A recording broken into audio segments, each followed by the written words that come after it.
a captive audience at least once a week, so thank you for coming back. So we are continuing with our Spotlight on the Meadows Museum series, continuing to talk about artworks in the permanent collection. The first week we spoke about this spectacular silver processional cross from the mid-16th century. Last week we spoke about one of my favorite paintings in the collection, a painting of a Knight of the Order of Santiago, a wonderful portrait. This week we'll be talking about a drawing in detail, and we'll be, as you know, I like to dance around these objects, and sometimes I get a little bit far afield, but it will be, I promise, anchored in looking at this object together in detail. And then as a reminder, next week we'll be going into a new medium. We'll be talking about sculpture, and we'll be talking about one of the few women artists in the collection, Luisa Roldan, or La Roldana. And finally, in the fifth week, we'll be going forward in order to look back. So we'll be looking at a 19th century painting, but as a way to think about how Spain has thought about its own past. Now, today's lecture is divided into three parts. The first about the drawing itself. The second about the act of drawing, what it meant to draw, what it meant for someone to draw in early modern Europe. And finally, we'll conclude with a section about the tricky business of attribution, the attribution of artworks. To begin, it is a drawing that we'll be looking at together. This is one of my favorite objects in the collection, but one that's been out very rarely, infrequently. I had the good luck of seeing it in storage, and it's a spectacular, large sheet of paper. And to begin with, it's important to start thinking about what is a drawing and how does one go about making it. So we'll first look at its physical form. It's pen and mixed media on paper. So what is paper? You don't go to Staples in 17th century Spain and buy a sheath of beautifully crisp and white paper. The making of paper is a complex and laborious process. We don't have many illustrations of the process from the 17th century, but Diderot's encyclopedia from the 18th is a wonderful source for illustrations of the processes of making in pre-modern Europe. And I've just selected three plates here that illustrate some of the many, many steps in this process of making paper. Here we see the cutting and sorting of rags. Linen rags were by and large, the primary substrate used for the making of paper. And they would be collected and gathered up, but these were organic materials that would then be sorted based on color, based on quality of the linen for further preparation. The rags would be soaked, would be beaten and pounded, oftentimes by machines that could help in this process. That's why you have paper mills, where these machines would be actually pushed by water to assist in this process, and that way the rags could be pounded for a day or two or three or longer even in order to soften the fibers and in order to assist in creating the pulp from which the paper would then be drawn. What we're seeing here is sizing, that is to say the covering of the created sheets in gelatin, a sort of covering of the surface that assists in then having a smooth surface, a protected surface on which to write. And just one of the third step of the many is, of course, drying the paper. We see here this wonderful illustration of the sheets being strung up, spread across these drying racks in order to prepare them. So a busy process. You'll notice in many of the steps women were involved, and this is also true in the production of paper in the 17th century. So we have our sheet of paper, and now we need to make marks on it. As we'll see in a moment, there were many ways to do so. Our sheet has a combination of drawing and writing media on it. Likely, the main drawing is made from what is called iron gall ink.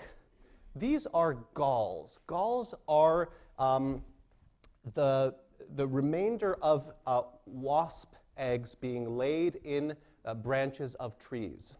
Wasps prefer different kinds of trees for their young to grow in, and the galls form as a response of the tree to the presence of those eggs in its structure. And these galls contain a lot of substances that I won't get into because I'm no chemist.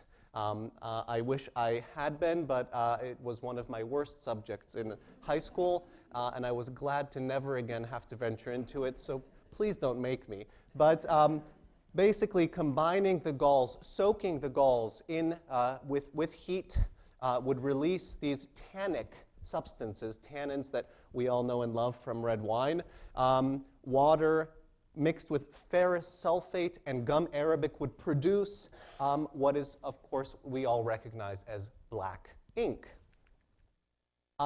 A variety of writing instruments and implements could be used. Primarily, these would be quill pens that would be used to hold the ink within the shaft of the feather and to transfer it to the paper. And of course, artists would become proficient as young apprentices in preparing these kinds of tools for the making of drawing and writing implements.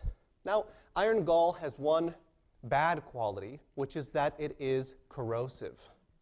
So one of the problems of conservation in rare book libraries and museums is the preservation of paper that has had iron gall ink applied to it. Here's just one sheet of writing which used iron gall ink, and you can see that in the places where the ink pooled the most, that's where the sheet has crumbled away because the ink has eaten away at the structure of the paper beneath it. So this is a conservation issue that scholars are very much aware of and many libraries contend with. Our drawing also includes highlighting in chalk.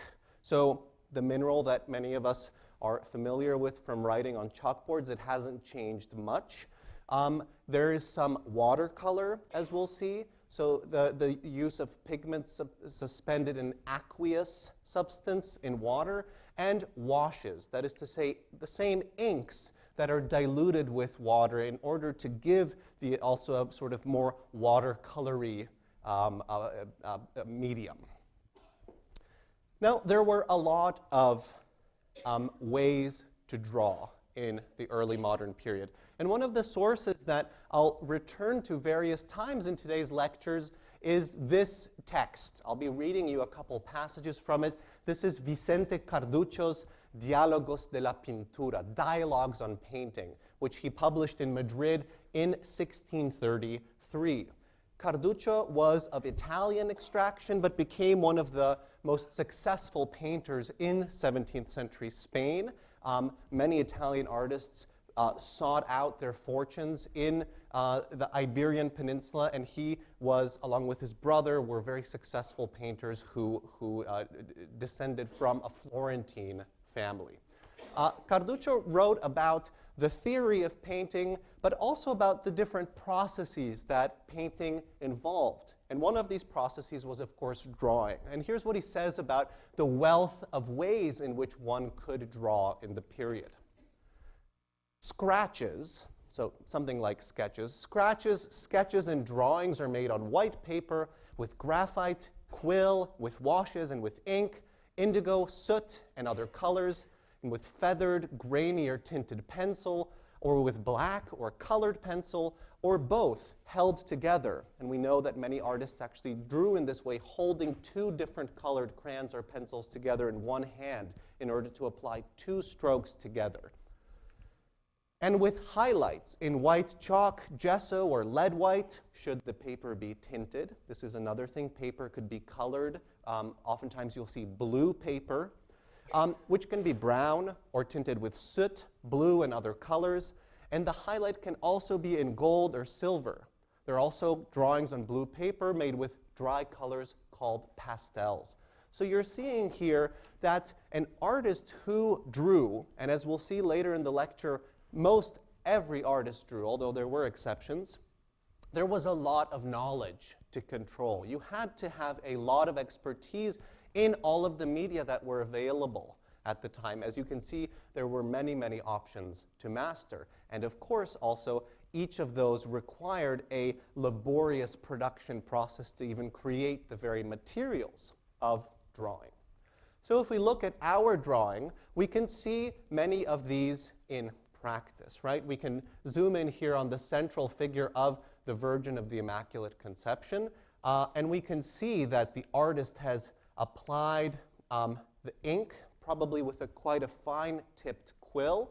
We can see that he's creating shading here almost like a printer would, with applying many small strokes. This almost looks like an engraving. That's how he's creating shading.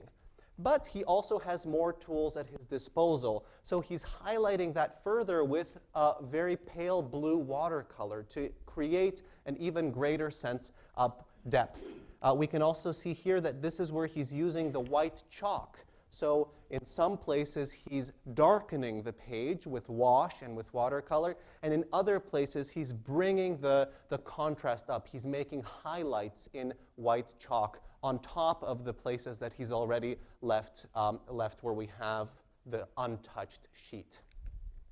In another place with the angel, we can also see more of these techniques at play. Once again, the blue, light, very pale blue watercolor. Here we can see some of this ink wash that's applied over the face of the angel. We can see the chalk being applied to the places where the light is falling, so the angel's exposed shoulder, the angel's forearm, some of the clouds, and his forehead and hair. And of course, we see how the lines are being applied in either proximity to one another or further from one another to create a shadow and depth. So we can see that this is an artist who has a real mastery of drawing techniques and is creating a very, very accomplished image with them. Now, who is the artist? Who is Matías de Torres? And for the moment, I'll accept the attribution that this is a drawing indeed by this artist, but you can see that the museum itself says the drawing is attributed to Matías de Torres, and as I said, we'll conclude with a discussion of what that means. Matías de Torres, our artist, was a proficient mid-17th century painter based in Madrid.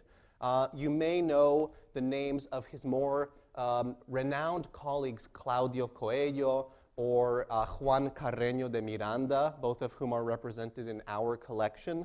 And you can see that he is an accomplished painter of complex religious scenes. I find it so wonderful how he's playing with the highlights in this painting and how he's created this sense of wonderful recession and depth. And he's also an accomplished painter of portraits. In this case, we can see that he's made it, as it were, in that he's painting a portrait of one of the royal women from the royal family, in this case a professed nun, but you can see she's an infanta, that means she's a princess. He is also an artist who is thought to have drawn extensively. This is a drawing also attributed to Torres in London, and you can see that it's a drawing that in some ways is more sketchy than our drawing. It's not quite as finished, not quite as accomplished. And that's likely because it's the first of a number of drawings for a larger project that he embarked on. And the wonderful thing about the internet is you can now find all of these steps together. So one of the first steps of this project was likely this drawing depicting a medieval Spanish saint in prayer, and he's looking up here at sort of a vision where angels are descending with this banner on which is depicted the heavenly Jerusalem, the city of Jerusalem. So that's what he's looking up at. He's sort of fallen in wonder to his knees. He has his implements. He's known as Isidore the laborer, so he is a farmer who lives in central Spain, and you can see also that angels are here assisting him with his cattle. So while he is overtaken with his vision, the angels are making sure those cattle don't wander away, which is very nice. Now, the next step that we have is this drawing, also attributed to Matías de Torres in a different collection, this one in Madrid. where we can see that in some ways this drawing is much closer to ours in terms of the degree of finish and the confidence with which this drawing is executed. You can see that there's a much firmer line. There's much more attention devoted to shading. We can see that once more the artist is using washes to heighten the contrast in this drawing. But overall, the main components of the image are the same. We have St. Isidore here, we have the angels assisting with his cattle here, and we have the angels bringing him the vision of the celestial Jerusalem. But now there are more elements. We have the city on the hill, likely itself meant to be the Alcázar of Madrid. We have more attention to the landscape.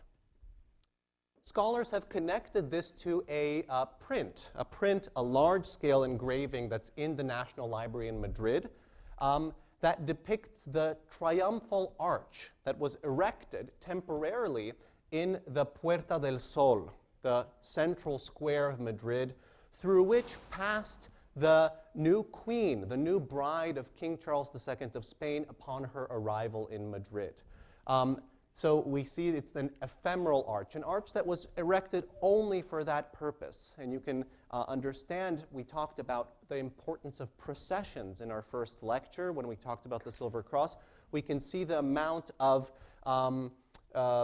investment in processions if such an elaborate structure was constructed only for one single event. And at the very center of it is this scene that we will now recognize. We once more see the same scene, here likely having been depicted in an engraving of the finished painted product. And it is one of a number of scenes that composed the larger triumphal arch. So we can compare it again to one of the finished drawings we've seen. So we've seen that Matías de Torres is an artist who is successful, who obtains important and prestigious commissions, and who is quite accomplished in the techniques of drawing and painting at the period, Now, our drawing does not, as far as we know, have any finished work connected to it. And this very well may be because the work itself does not survive. It may be that the drawing was a presentation drawing where he showed it to a potential patron who then, for instance, rejected it and said, no, this is not at all what I had envisioned. It could be that he changed his design. So there are a number of options of why we don't have any further steps connected to this particular object. It's a one-off, as it were. There is one painting by Torres depicting the same iconography, although less complex and at a smaller, likely a smaller scale, which is a small oil painting depicting the Immaculate Conception. But we can see that, of course, there are immediate differences. So it's probably unlikely that the two were necessarily connected. You can see here that none of this lower portion of the scene is included. We can see here that the arrangement of the figure is entirely different. We can see that the angels have, for the most part, been placed in the bottom rather than the top of the composition. And of course, it would have been likely that an artist as prolific as Torres would have created multiple depictions of the Virgin of the Immaculate Conception, which, as we'll talk about in a moment, was one of the most common and popular iconographies in early modern Spain. We ourselves upstairs have 3 paintings at least of the Immaculate Conception. And sure enough, let's talk about the Immaculate Conception. Who knew that was coming up? So the Immaculate Conception. I'll show you one wonderful painting here. This one is in Lima, Peru, in the Franciscan monastery in that city. And I like this example because, as we'll see in a moment, it includes so much detail that we can walk through. The Immaculate Conception refers not to, as is often believed, the fact that Christ was conceived without sin and was conceived with his mother being a virgin. It refers to the fact that the Virgin Mary was conceived without original sin. So it doesn't refer to Christ. It refers to the conception and infancy of the Virgin herself. This was a very contentious doctrine in early modern Spain. I shouldn't even say doctrine because it wasn't officially recognized as a doctrine until the 19th century. And in the 16th and 17th centuries, it's one of the hottest debates. The other side is that the Virgin was conceived with original sin, but then immediately purified. So we would think that this is a small distinction, but of course, as we can imagine, these questions become very exacerbated. And we've seen the importance of religion. We've seen the role of the Inquisition in policing even sometimes very small differences in belief and how that belief is expressed. In one case, the playwright Lope de Vega wrote a play celebrating the immaculacy of the Virgin. And as a response, the Dominican order in Madrid, the Dominicans did not believe in the Immaculate Conception, commissioned a painting in which Lope de Vega, a portrait of Lope de Vega, was depicted surrounded in flames and wearing the hat of the Inquisition victim. They were telling him, be careful because you might not be on the right side of this debate. And so it's quite interesting that this could be such a contentious point. So anytime we see an image of the Immaculate Conception in this period, in some ways we see an image that's making a almost political statement, right? Because it is something that is at the time so contentious. And it's no mistake that this painting is in the Franciscan convent in Lima rather than the Dominican convent. So what is the Immaculate Conception? We're going to see many images depicting this iconography, and many of them will have absolutely standardized elements that will repeat from painting to painting. I'd like to walk you through these now because this is another reason this is such a great painting is it includes most of these standardized iconographic elements. And many of these come from various scriptural sources. So drawn from the work of my colleague, who many of you may know, Rebecca Quinteresi, who spoke on Murillo last year, and she is a specialist in the Immaculate Conception.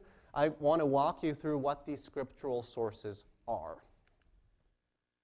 The description of the Virgin as a fountain, a well of living water, and an enclosed garden all come from the Song of Solomon and from Ecclesiasticus. And we see here at the bottom, indeed, these elements: a palm tree, an enclosed garden, and a fountain. These are standard elements that we'll find in many depictions of the Virgin, of the Immaculate Virgin.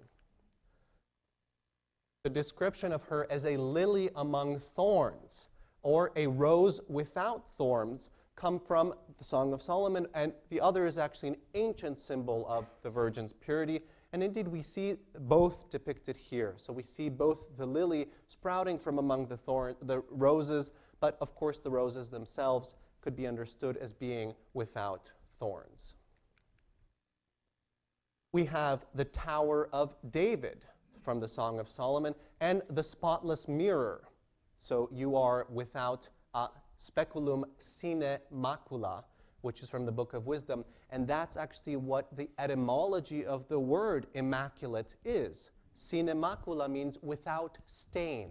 And so the Virgin who is immaculate is the Virgin without the stain of original sin, right? We can see those here. The gate of heaven, the ship delivering food from afar, and the star of the sea, the Stella Maris, as you can see, all come from different sources, and we have them here: the ship, the gate of heaven, and the star of the sea, the star that guides the ship. Now, in our drawing, we don't nearly have that many elements, and we have a few. You'll see that at the bottom of the drawing, we have what appears to be a celestial Jerusalem, perhaps with a fountain here. So perhaps we can combine here an understanding of the well of living water and the gate to heaven. There's a bit of ambiguity here, but we've seen the celestial Jerusalem already in St. Isidore's vision. And we have also what appears to be a palm frond, perhaps a a connection to the symbol of the palm tree, as well as perhaps what is meant to be a lily or some sort of flower, so one more of the Virgin's symbols. But it shouldn't surprise us that we have fewer symbols here than we did in that earlier painting, because we'll notice that with time, as the 17th century progresses, we have paintings that almost have none of these immaculate symbols. And one of the reasons scholars have identified for this is that the iconography of the Immaculate Conception becomes so widespread and so familiar, and overall the doctrine becomes so popular, as particularly once the royal family and the king throw their weight behind it, that these images don't have to be quite as didactic anymore. They don't have to include all of this information. And indeed, our Immaculate Conception from upstairs hardly has any of these elements, as you'll notice. So this shouldn't surprise us. Now, sure enough, it was quite a big deal to depict the Immaculate Conception correctly. So these things all had a lot of meaning. And Pacheco, a figure who we've encountered already, describes at length how to go about this. His book, which is also a treatise on painting, in many ways served artists as a handbook for how to create correct religious images. And he writes, this painting, not this specific painting, but the depiction of the Immaculate Conception, is derived from the mysterious woman who St. John saw in the sky with all her attributes. And this is a reference to the Apocalypse as written by St. John. In this loveliest of mysteries, Our Lady should be painted as a beautiful young girl, 12 or 13 years old, in the flower of her youth. She should have pretty but serious eyes, with perfect features and rosy cheeks, and the most beautiful long golden locks. In short, she should be as beautiful as a painter's brush can make her. She should be painting wearing a white tunic and a blue mantle. Murillo got that right. She's surrounded by the sun, an oval sun of white and ochre, which sweetly blends into the sky. Rays of light emanate from her head, around which is a ring of 12 stars. All of these things Murillo is quite closely adhering to. The earthly attributes, the palm, the cypress, the fountain, should be placed suitably in the landscape. We can see Murillo's completely abandoned those at this point. And the heavenly attributes can be placed, if you wish, among the clouds. Seraphim or angels can also hold some of the attributes. It slipped my mind completely to mention the dragon. Turns out he's being a bit sassy here. Our common enemy, whose head the Virgin broke when she triumphed over original sin. In fact, I always forget him, because the truth is that I never willingly paint him and omit him whenever I can in order not to embarrass my picture with his presence. And then he says, but painters are free to improve upon everything I have said, which of course you know he doesn't mean, because he considers himself the ultimate authority and is almost saying, I dare you to try to improve on everything I have said. But Pacheco is, of course, an important point of reference for us as scholars also today, because it gives us, in many ways, the guidelines that would have been widespread. And here we have them published, but of course they would have also circulated in written and oral form. And many times the Inquisition would send out so-called calificadores to go and inspect images before approving them for worship. So this was all a process that had to be vetted. So of course it was in an artist's interest to adhere to these guidelines as closely as possible. Now, we see, as you can see, I'm walking us through the picture little by little. And so the last part of the picture that I'd like to talk about is the group of knights. And so this gets us to our last section on the drawing. That is to say, the lower register. Who are these people who are adoring the Virgin? Now, typically, these would be called donors. These are likely meant to be portraits of donors who have some particular relationship to this image. In this case, it may have been the donors who, for instance, rejected Matias de Torres' design if he never actually was invited to create a finished painting, or if the painting was created and it's been since lost to us, it was, of course, this group of donors who approved it and paid him for this project. donors often inserted themselves into religious scenes. This was a way for a donor to advertise their piety. It was also a way for the donor to commemorate themselves and to commend other people, to request that other people pray for their memory, right? Many times a donor would fund a chapel in a church and give the church, for instance, part of their farm.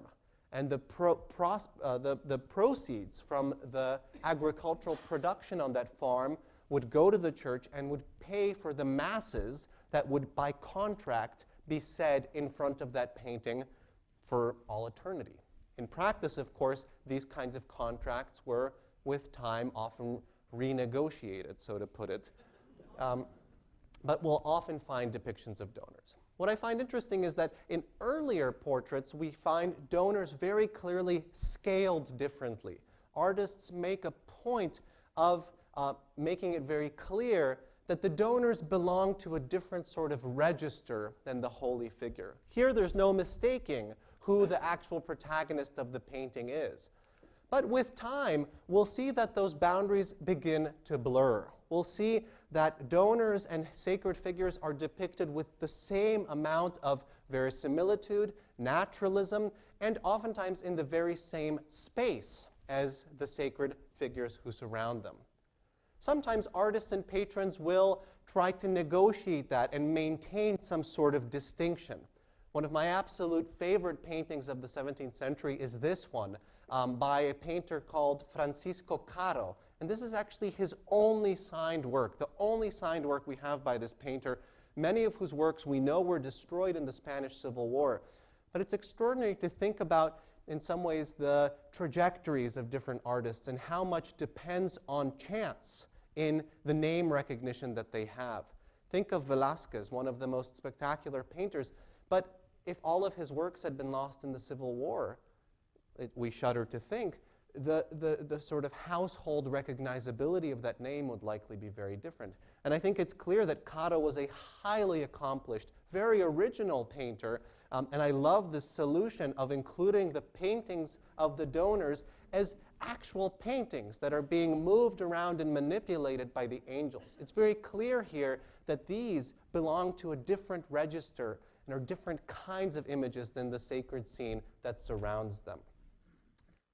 I like this painting so much, in fact,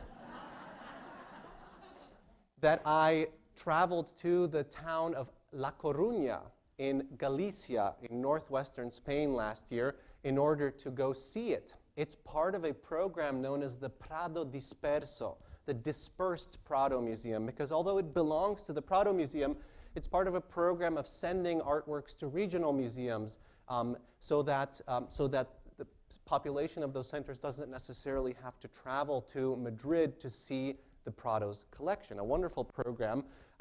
What it meant is that I got terribly sick from some seafood in La Coruña, and luckily this was after I saw my painting. So there's not much else to report from that trip, but from my point of view, it was a huge success. Also, can you imagine the Prado letting me climb a ladder in one of their galleries? Not likely, but since I had come specifically to this little regional museum, they were more than happy to leave me with a ladder and the painting in the galleries for as long as I wanted. So I had a great afternoon. Now, in our drawing, which reminds me very much of another drawing in a US collection by Jerónimo Jacinto Espinosa of a knight in prayer before the Virgin, we actually have another character, a character that I think hasn't been recognized. And that's this figure here. He looks like a knight. Indeed, on his chest, he has what appears to be a cross of one of the military orders that we've talked about. I'm personally not sure which order this is, although I think it actually might be the cross of the Knights of Malta. This is my hunch. But there's a difference between him and the other figures. He is higher up than the other figures. His gesture is different. He does not have his hands clasped together in prayer, as do these figures. And actually, if we were to look closely, he appears to be kneeling not just on a pillow, but on a little pillow of clouds. My suspicion is that he is not one of the knights, but he's actually a saint who is interceding on behalf of those knights to the Virgin above. We see this type of figure very frequently in European painting of the late Middle Ages and the early modern period. Here's a painting from the early 15th century where Christ is interceding on behalf of this group of the faithful. And it's interesting to think how the lines of this painting work. We can follow the hands of the Virgin and of Christ. The Virgin's hand points down to the figures, and then she speaks to Christ, and we can follow here, who gestures back at her and then redirects that prayer up to God. So these images are about intercession, about holy figures speaking on behalf of the faithful to other holy figures. In the 17th century, we'll see this wonderful example, St. Matthew appealing on behalf of a donor to the Virgin and Child. And I think this is probably the closest example I found to the drawing itself, because if we look at this figure and at the saint here, we can see that their gestures are remarkably similar, as is their placement within the larger composition. So although I haven't yet been able to identify what saint this might be, certainly seems like a militant saint, I think we should change the title slightly to a saint interceding on behalf of a group of knights to the Virgin of the Immaculate Conception. That's my suggestion. And I hope that perhaps my students might continue to work on this drawing, because I find it fascinating and full of questions still that remain to be answered. Now, I'd like to briefly speak about the practice of drawing now. So we'll leave our drawing behind for a moment and talk about what it meant to draw. And to do that, we'll look once more to Carducci's text, where we will read what he says about drawing. He says, "The scratch or the sketch is the first intention.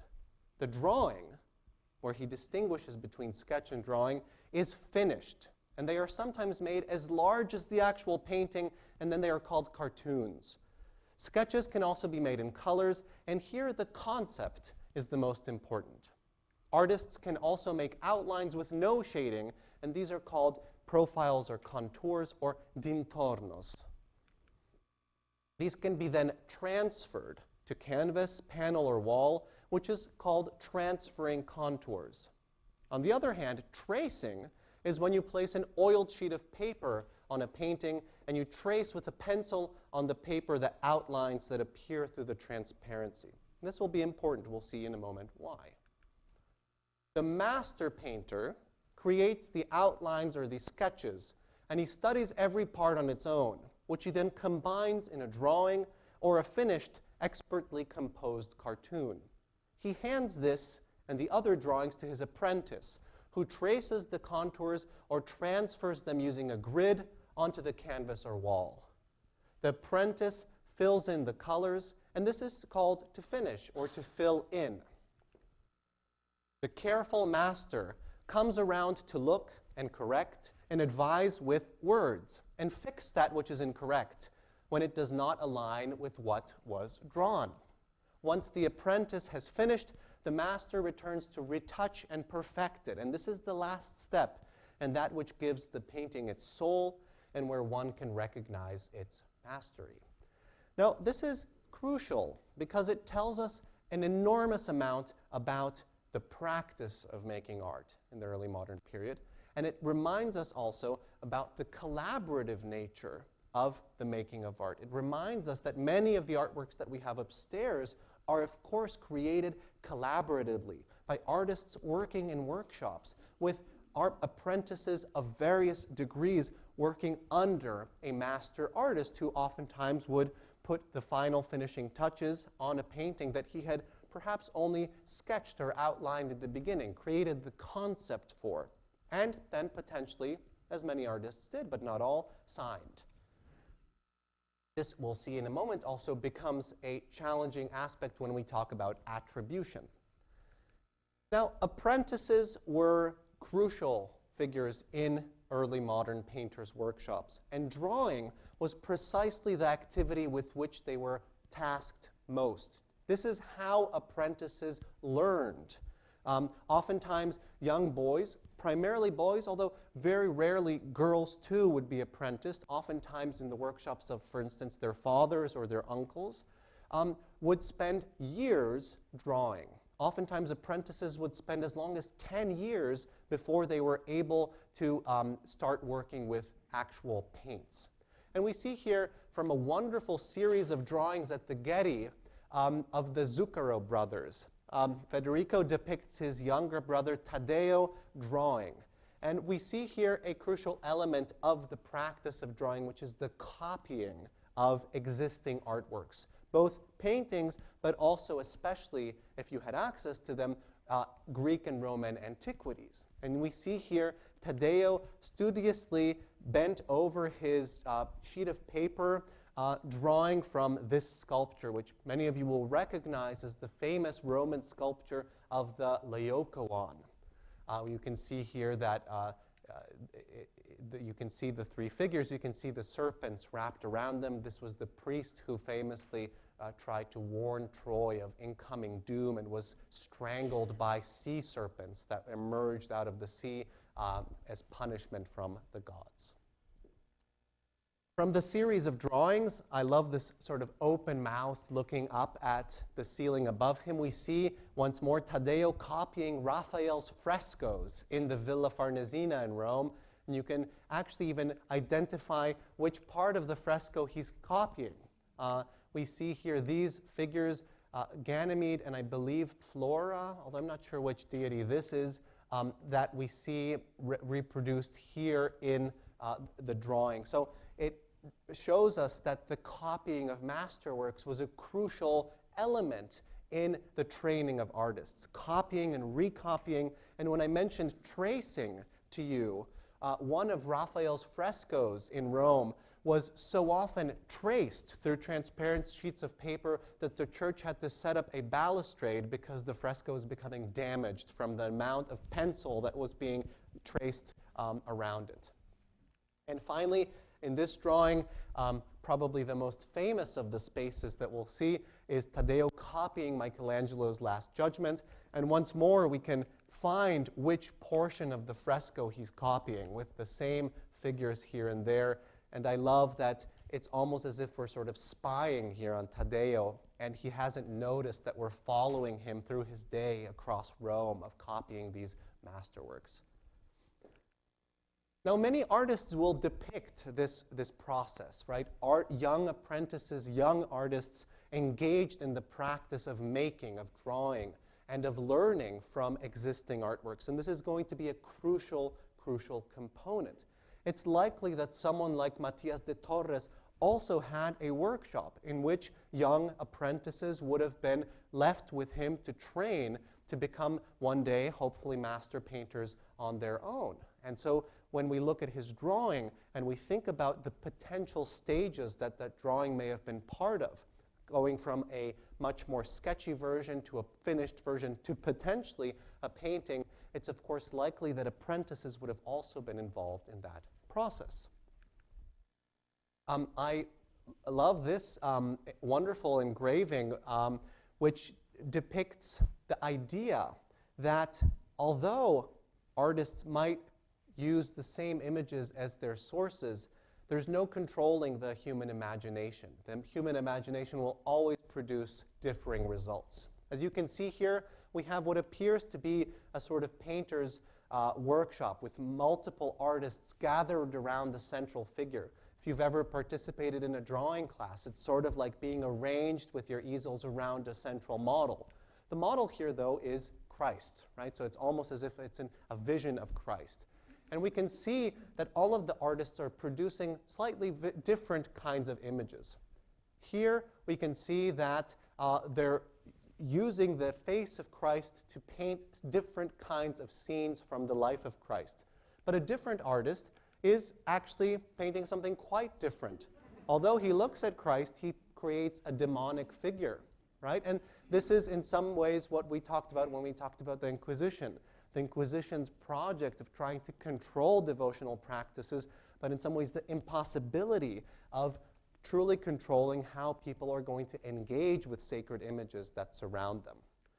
Only one of the artists in some ways fills the brief correctly, this one who truly depicts that which is before him. And in the author's conception, this is part of a larger treatise, this is the true Christian artist, the artist who truly tries to capture the true essence of God. Drawing, of course, was an important stage in the conceptualization of artworks, and I'll just walk you through a couple of examples. Raphael, for instance, was an artist who drew extensively. We have various surviving sketches for his finished paintings, such as the Alba Madonna in Washington, D.C. We have here a page on which he is both experimenting with the arrangement of figures in this more doodle-like figure at the top, and then creating more finished versions with shading that more closely resemble the final finished product. But in a different sheet, he plays with the arrangement of the body, but in a completely different kind of setting. So all of a sudden here, we have a young man rather than the Virgin holding the child, but we see that the arrangement of this figure is the same. So we see an artist who's interested in anatomy, who's interested in the arrangement of body parts and the depiction of figures in complex poses, and he uses those as a way, in some ways, as a testing ground to then prepare himself for the final product, the final painting. I love this sheet. I don't really have a great answer for it, but we see here also the different stages of drawing, or the different sort of degrees that drawing could take, both from what appear to be, and I don't know if these are caricatures or if it's, for instance, the artist's child has picked up a pen and has taken to the sheet on which the artist, clearly quite accomplished, has previously been clearly working out in a very, again, sort of printer-like fashion, the shading of this very Leonardesque horse. And then there's also a third drawing within it, which is the figure of maybe an athlete, or certainly once more accomplished, but not as finished as the horse rendition of the human anatomy. So within one sheet, we have very different kinds of approaches to drawing, different kinds of finish of drawing, and perhaps even different hands engaging in the practice of drawing. Many artists drew. Ribera, you may recall the wonderful show of Ribera's drawings that we had here in 2017. This was one of them. Would use drawing, again, to work out difficult compositions. And you can see the complexity of this image, a depiction of the crucifixion of St. Peter, who was crucified upside down. But you can see that he's working through how to arrange the figures in relation to one another and in relation to the cross and this difficult composition. And here he's using, like Matias de Torres, different techniques. He's using pen, but he's also using washes to create depth and to create some sort of shadowing and shading in this drawing. And drawings can be also, as we've seen, more finished. There's this wonderful drawing from the Biblioteca Nacional, which, if you'll look closely, we see many of the elements that we now recognize: shading, shadowing, cross-hatching, but actually also we see compositional changes. So we see that the artist seems to have begun with perhaps pencil, which he's then scraped off or erased. And you can just make out the ghostly outline of the head here that he then, in the more finished version, decided to move down. And we'll see that he's also signed the drawing. This is an interesting feature because it tells us something about the status of drawing in the period. It's signed Andres Ruiz invented.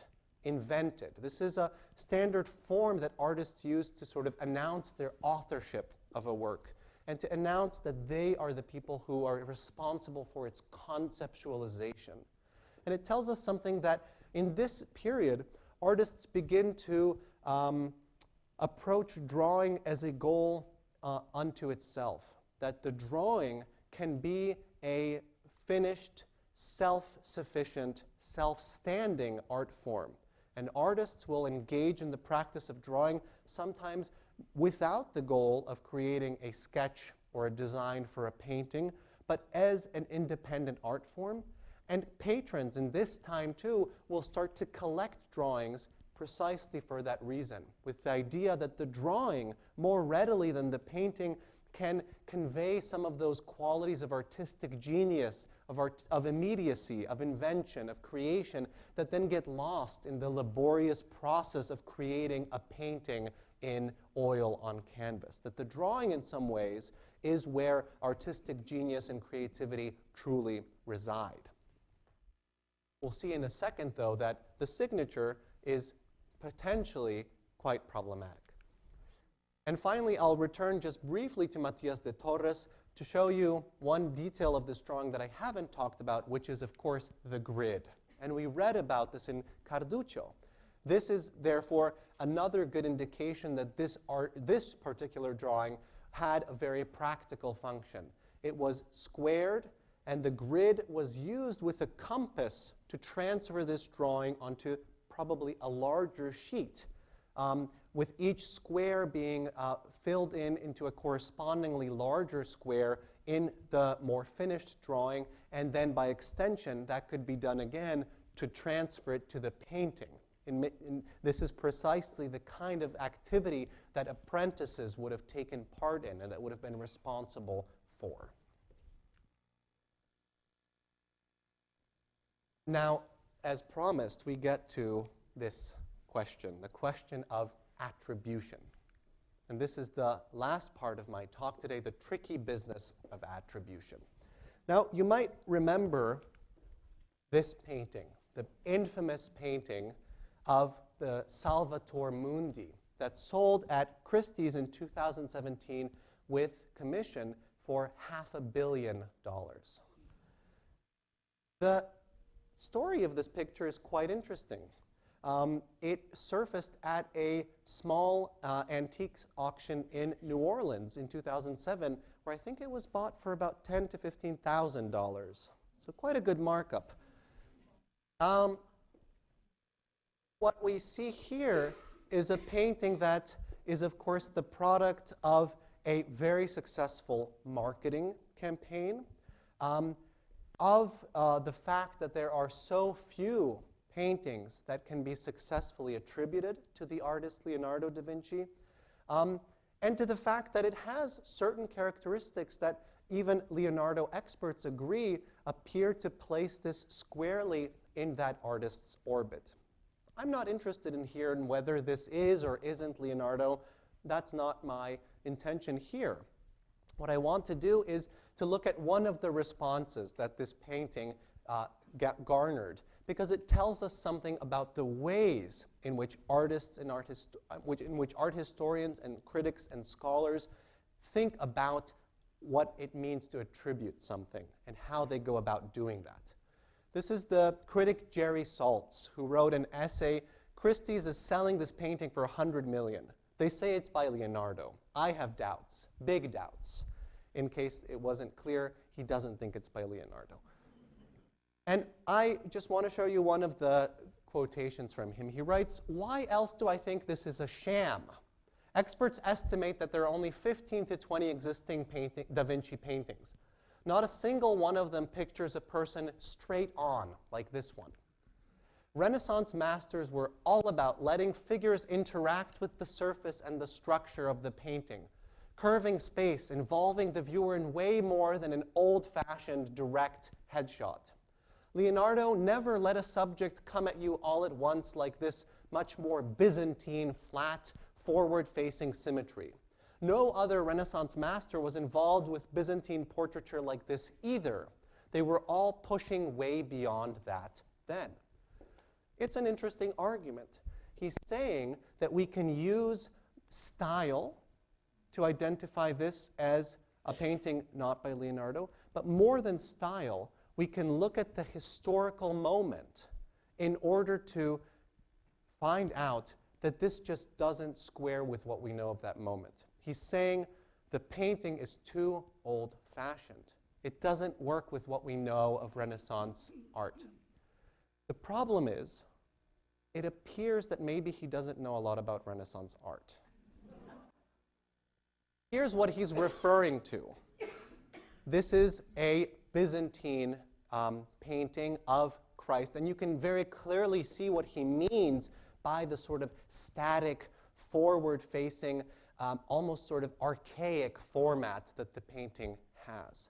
But actually, there's no reason to think that Leonardo wasn't an artist of his time. Leonardo was very much an artist of his time, and he responded to the needs of patrons who wanted artworks from that moment. They couldn't be more forward-thinking because they were living in a very specific moment. And this was a very specific kind of image. The image of Christ was charged with very particular kind of meaning.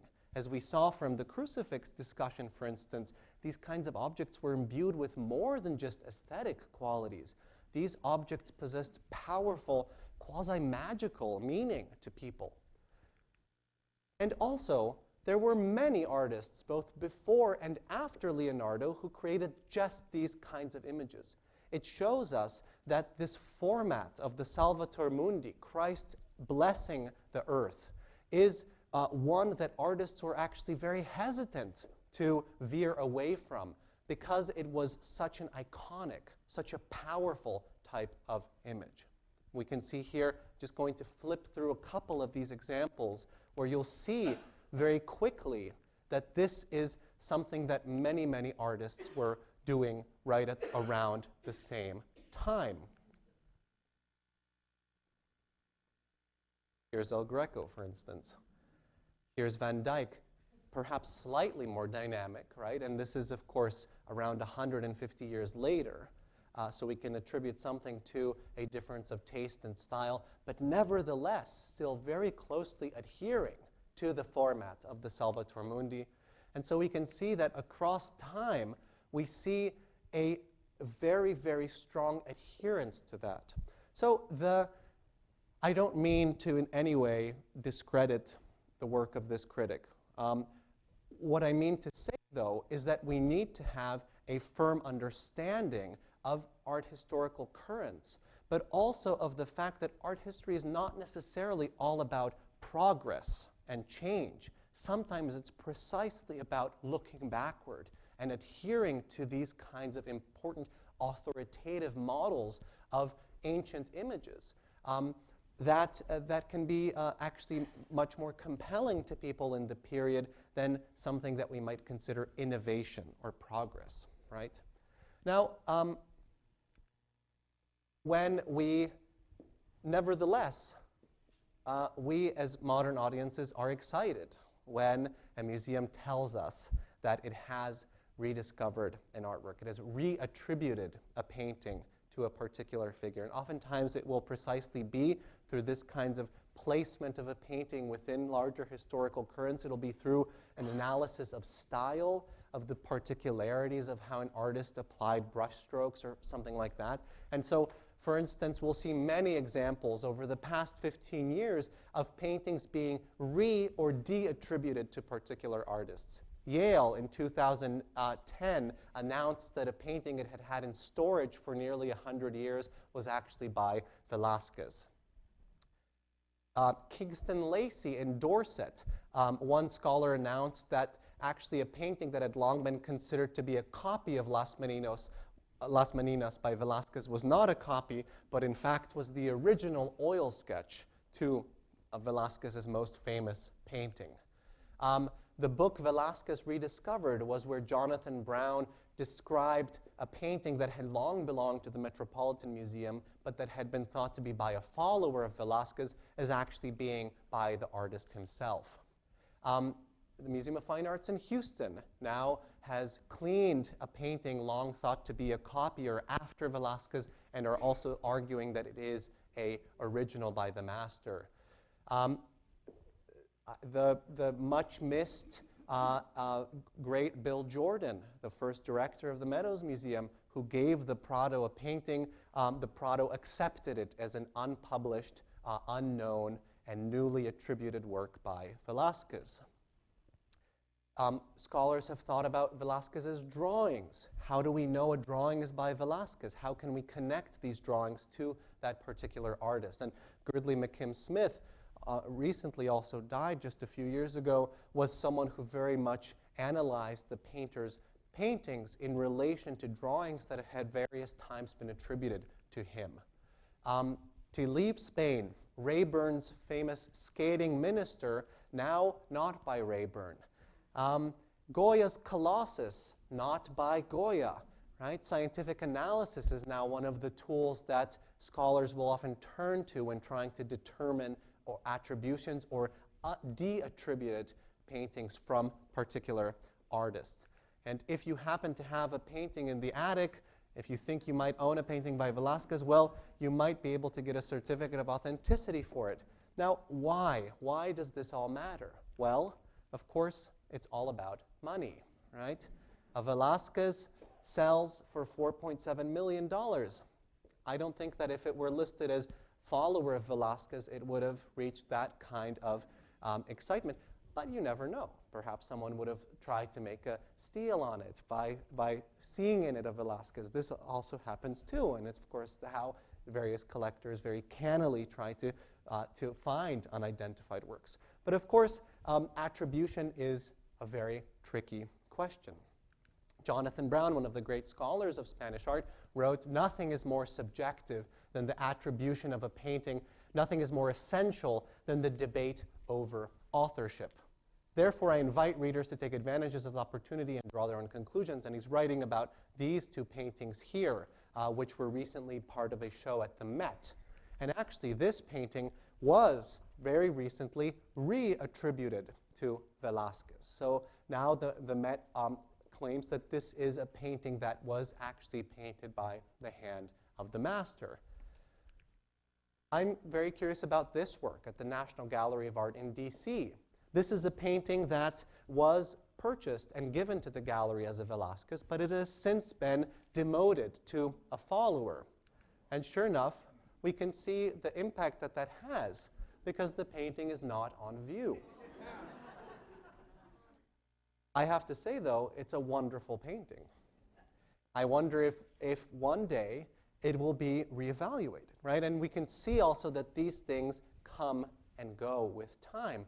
We can change our attributions of things based on new information, be that documentary, be that scientific analysis, or be that quite simply the subjective interpretation of one individual over another. My last example is this one. And this is, of course, the question of drawings. Drawings and the attribution of drawings is perhaps even more difficult. This drawing, as you'll see, is attributed to Alonso Cano. But at an early point, someone attributed it to Murillo, another 17th century painter. And of course, you can imagine that if it's this difficult to attribute a painting, which has so many layers of information within it, it must be even more difficult to attribute a drawing. Now, my point here is not whether a particular object is or isn't by an artist. I'm interested in all of the other things that we can learn from it. But I'm also interested in how the status of artworks can change across time given what we think we know about them. Thank you very much, and I hope to see you next week.